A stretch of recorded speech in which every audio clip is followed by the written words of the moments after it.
So, Mike Shoesmith is the executive editor of PNN News and Ministry Network on the internet. You can go find him at www.ppsimmons.com. That's the place to start. He's connected to all kinds of Facebook places, a couple of viral YouTube sites, some other websites. This show, he's been a co-host with me on this show for years. He's also a licensed private investigator in Canada. He hails from Canada. And I'm giving that introduction, Mike, because we're gaining new listeners like crazy. And I just want people I just want people to know who you are. All right. So anyway, we've got some time together, and there's something at the PNN site. I'm not going to steal your thunder. I'm going to let you just bring the whole thing forward, but it's at the PNN News and Ministry Network blog, syndicated blog. And it's the title looks like clickbait, but when you read it, it's not clickbait. This is this is some real stuff. So I'll let you unpack it. No, it's amazing. So I was listening to the BBC the other day, Carl, the British Broadcasting Corporation, the mouth of the world's radio station, and they were discussing a recent brouhaha. Now, brouhaha is an actual word in the English language. I'm not sure you're aware of that or not. But they were discussing a recent brouhaha over the horror movie genre. Apparently, somebody somewhere commented that perhaps horror movies were on their way out. Mm-hmm. And then some movie producer somewhere tweeted something about getting support from the public for the horror movie industry.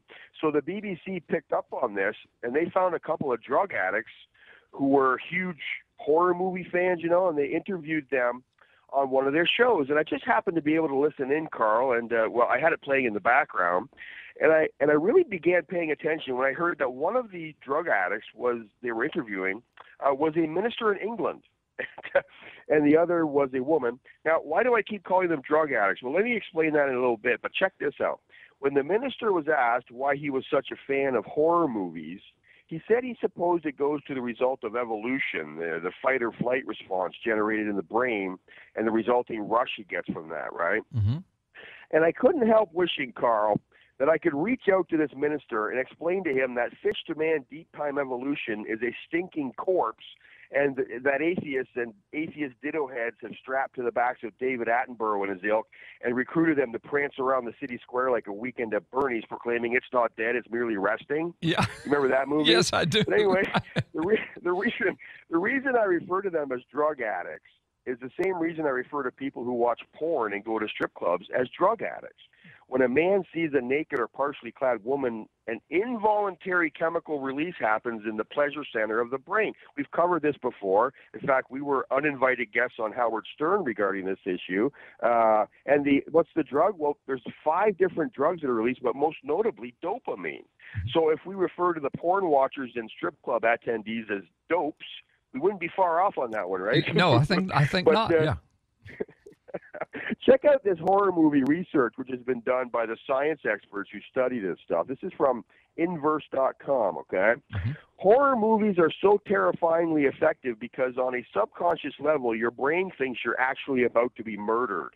When you're sitting and watching a screen, the motor regions of your brain turn off as your body relaxes. But on a conscious level, your brain is aware that this movie isn't real life. So it's bypassing the conscious parts of the brain to tap directly into the fight or flight response. Mm-hmm. It begins in the amygdala, which responds immediately to anything that looks like a threat, regardless of how it actually is. The amygdala sounds the alarm to your body, first activating the hypothalamus, which tells your adrenal glands to inject you with a big boost of adrenaline, Carl. Like a drug addict. This causes the heart to pump faster, like a drug, right? This causes, now, this article from inverse.com, they are not saying that it's like, that these are drug addicts that are hooked on these horror, but they're using drug addict language, that it's injecting them, involuntarily injecting them with a drug, adrenaline. Now, this causes the heart to pump faster and faster, delivering more oxygen to the muscles in case you need to fight something or run away. The exorcist may not be real, but your brain isn't going to take any chances. The most effective element of a horror movie. Go ahead. Yeah, I just want to stop and say, read that sentence again. You went through it so quickly, and you're reading right out of this inverse.com. The exorcist, say that again slowly. The exorcist may not be real, but your brain isn't going to take any chances. Yeah, so you're watching the movie The Exorcist. You know that it's not real. This is just a movie, just a movie, just a movie. But your brain is responding as though, no, this is real. This is real. We got to do something. We got to get out of here. Right, because it's bypassing the conscious parts of the brain, going directly to the unconscious. It's involuntary, Carl. Right. That's what we're saying. It's involuntary. All of this is involuntary. The most effective element of a horror movie, though, isn't even the on-screen monsters, but rather the background music, the screechy, discordant, nonlinear noises that build and crescendo sound enough like a baby scream that they activate the same genetically hardwired response pathway that a wailing child does. Now, check this out.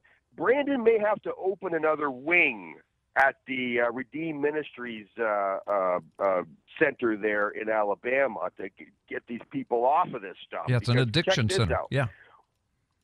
Right, because now this is from Inverse.com. These are scientists writing this stuff. They say one reason for this is linked to addiction pathways, Carl. Mm-hmm. The adrenaline released from the fear response can cause a viewer to seek out that sensation again and again. Now, doesn't that sound familiar? Mm-hmm. Our love of all things horror may also stem from the arousal transfer theory, suggesting that negative emotions created by scary situations can intensify the positive feelings we experience when the characters make it out alive.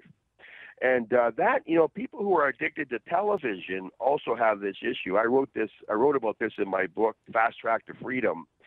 That people will sit in front of a television and watch Dukes of Hazzard for hours, binge watch Dukes of Hazzard reruns for hours and hours because, somebody's destroying at the time, a $20,000 Cadillac, but it's not happening to me, right? Right. And that's the arousal transfer theory. The negative emotions of seeing this can intensify the positive feelings we experience when the characters make it out alive. So there you have it, guys. Just like the porn freaks and the strip club junkies, you're just another drug addict looking for a fix. Right.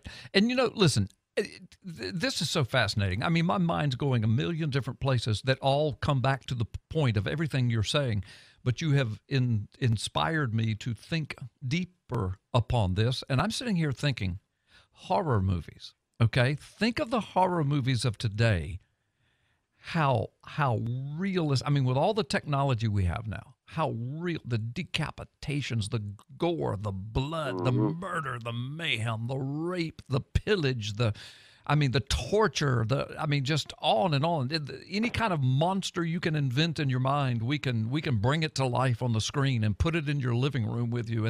And so people are addicted to this stuff for all of the things you said, but I was just thinking, Mike, I was going back to my childhood. Now, I'm an old man now, but I go all the way back, and I think about back in the days of black and white TV, when you had 2 or 3 channels, if you could get your antenna to face, the sky waves correctly. And I could remember that one of the things that we wanted to do as children was to stay up late on Friday nights and to watch the scary movies, we called them. And it was just stupid stuff. I mean, now we look at stupid stuff. It was like Frankenstein. And, man, that was so corny. Mm-hmm. You look at it now, it's pure corn. Sure. But still, in its infancy stages, our brains had never seen anything like that before as children. So it had the very same effect on us.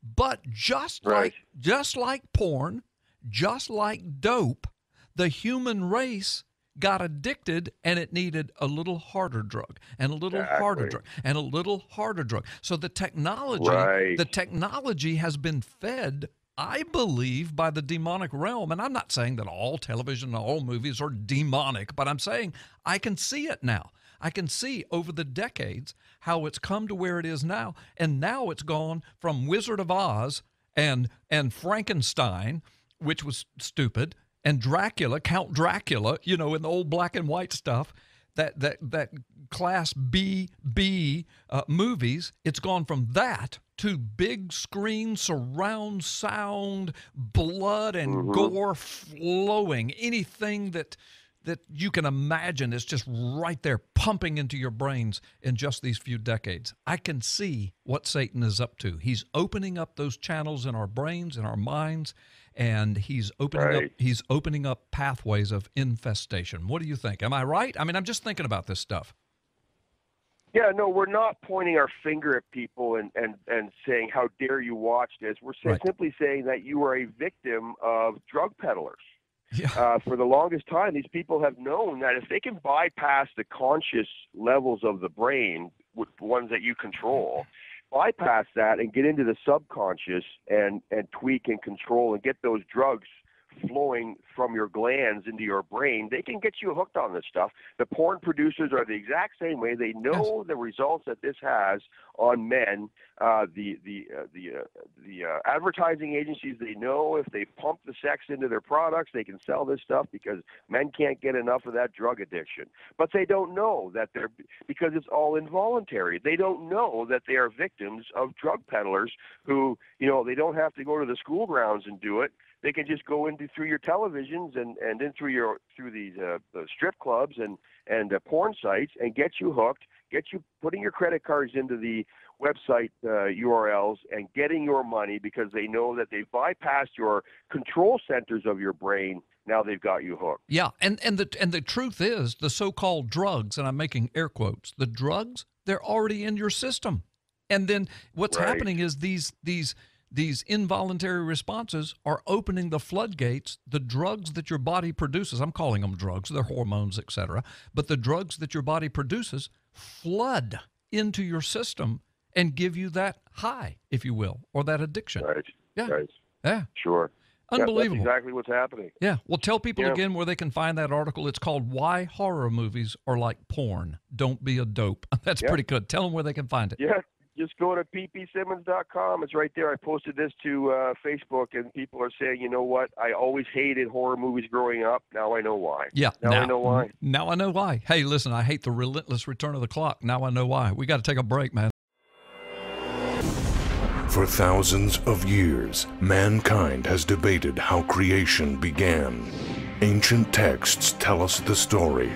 But today, the real message behind the pivotal account of the Garden of Eden has been obfuscated and lost. That is, until now. World-renowned author Carl Gallups digs up the hidden truths from the book of Genesis to finally give back the knowledge that was lost to the world. Find out what really happened in the Garden of Eden, what Jesus taught about Eden on the cross, and how the conflict between Jesus and the gods of antiquity is about to erupt on planet Earth, fulfilling biblical prophecy. In the new book, Gods of Ground Zero, this explains everything.